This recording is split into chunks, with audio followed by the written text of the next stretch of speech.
o Tribunal de Contas, por que ela precisa ser melhorada?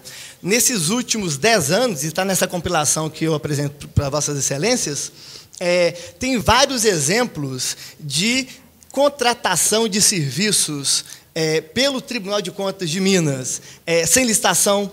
Tem contratação de funcionários terceirizados, a questão dos supersalários, que foi divulgado muito tempo na imprensa, a questão do reconhecimento de diplomas ilegais em Cabo Frio, que o tribunal acabou aceitando tudo, de aposentadorias ilegais.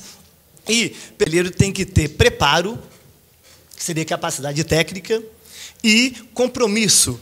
Tem um autor alemão que fala que o servidor público ele deve ter capacidade e compromisso. Não adianta nada ele ter capacidade se ele não tem compromisso com a coisa pública. Não adianta nada ele ter compromisso se ele não tem formação, se ele não tem capacidade.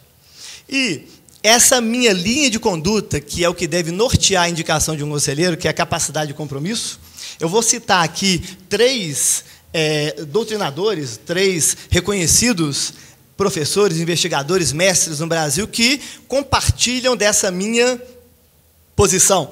Lembrando que eu não estou sozinho nessa discussão de um Tribunal de Contas mais competente e mais imparcial. Então, eu vou citar 3. Abre aspas, Ives Gandra. Para termos um Tribunal de Contas independente, com seleção criada no estilo do Poder Judiciário, deve-se eliminar por inteiro critérios políticos na escolha daqueles que compõem uma corte com esse nível de responsabilidade. O contador Lopes de Sá, o maior contador da história do Brasil, faleceu ano passado, ele escreveu um artigo uma vez que disse o seguinte: a deficiência que encontramos no Tribunal de Contas é a influência que o Executivo e o Legislativo exercem na composição daquela casa, quando designam pessoas para fiscalizar as suas próprias contas. Não se confiam ovelhas a lobos. Esse é o princípio natural da administração. E, finalmente, o ministro Joaquim Barbosa, do Supremo Tribunal Federal, falou há 2 semanas atrás, na revista Veja, uma frase que espelha muito bem esse momento de indicação de conselheiro. Ele comenta o seguinte: ele foi indagado pela jornalista, na revista Veja, se ele concordaria com o Congresso indicar ministros para o Supremo, que é muito discutido também essa questão da forma como são indicados ministros para o Supremo Tribunal Federal. E ele disse o seguinte: seguramente essa alternativa à indicação pelo Congresso teria como consequência inevitável o rebaixamento do Supremo a um cabide de emprego para políticos sem voto, em fim de carreira, como ocorre no Tribunal de Contas da União. Então, o próprio Joaquim Barbosa, como ministro do Supremo, rebaixa o Tribunal de Contas criticando esse processo de escolha. E por isso que eu digo, é uma pena que no Brasil as questões sejam tão lentas. E agora, para finalizar, eu quero finalizar com 2 observações. A primeira é o seguinte: eu faço um desafio aos deputados dessa casa, aqueles que estão nos ouvindo, as bases desses deputados no interior. Perguntem aos cidadãos mineiros, perguntem aos seus eleitores que referendam o mandato de Vossas Excelências aqui, qual o perfil de conselheiro que eles preferem, um conselheiro mais técnico ou um perfil mais político? Essa seria uma primeira observação. E a segunda é um comentário que eu quero fazer, porque nesse processo todo, muitos deputados que conversam comigo, eu acredito que tem a respeitabilidade da grande parte dos deputados dessa casa, falam comigo com um tom de pena, com um tom de lástima. Dizem: Alexandre, você é uma pessoa capacitada, gabaritada, é pena que o processo é todo complicado, tem muita pressão.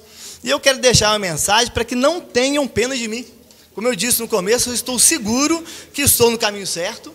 Eu acredito realmente nesses sonhos, nessa luta de modernização do Tribunal de Contas. E falo, se Vossas Excelências querem lamentar, que lamentem pelo povo mineiro, que não tem um Tribunal de Contas que merece. Tenham pena daqueles que não conseguem se desvencilhar das pressões do Executivo, porque eu ouço isso o tempo todo, e não têm coragem de romper com o sistema. Lastimem por aqueles que são egoístas e não têm o discernimento de entender que o Tribunal de Contas é muito mais importante do que disputas partidárias, o que a gente ouve nessa casa o tempo todo. Lamentem, por que não, pelo próprio Tribunal de Contas, que frequentemente é chamado como tribunal de faz de conta, como diz a imagem vista da sociedade pelo sargento Rodrigues, e é objeto de desprezo e de deboche da população. E caso eu seja indicado, eu trabalharei para valorizar essa casa, no caso do Tribunal de Contas, e resgatar essa atuação de uma Corte de Contas que tem um papel importantíssimo na democracia e que, na minha opinião, lamentavelmente não vem sendo cumprido justamente pelo perfil dos conselheiros que são indicados. Não tenho nada contra os deputados, pelo contrário, trabalho nessa casa, tenho um relacionamento muito bom com todos. O que eu contesto, o senhor deve acompanhar há 12 anos de forma veemente, é o critério de indicação. Os deputados têm um papel, são legítimos representantes do povo. O que eu questiono muito, e isso a gente pode verificar até comparando com democracias desenvolvidas, com a Europa continental, que tem um modelo de Tribunal de Contas, esse processo de escolha. E quando eu entrego essa relação de denúncias, vocês vão reparar, Vossas Excelências vão reparar, que eu não falo só de Minas, eu cito indicação de a Dilma indicando a Erenice Guerra para o Tribunal de Contas, que é federal, eu cito questões de desvio de dinheiro, tudo envolvendo conselheiros, tem revista Veja, revista Época, ou seja, o tempo todo o Tribunal de Contas fica desprestigiado, ninguém tem medo do Tribunal de Contas, o Tribunal de Contas fica silencioso, a população como um todo não conhece a Casa de Contas, e eu estou convencido que isso acontece porque os principais atores no Tribunal de Contas são os conselheiros, muitas vezes não têm nem capacidade nem compromisso. Como eu acredito que tenho, por isso eu coloco para Vossas Excelências meu nome nessa sabatina, e, se for o caso, para votação no plenário.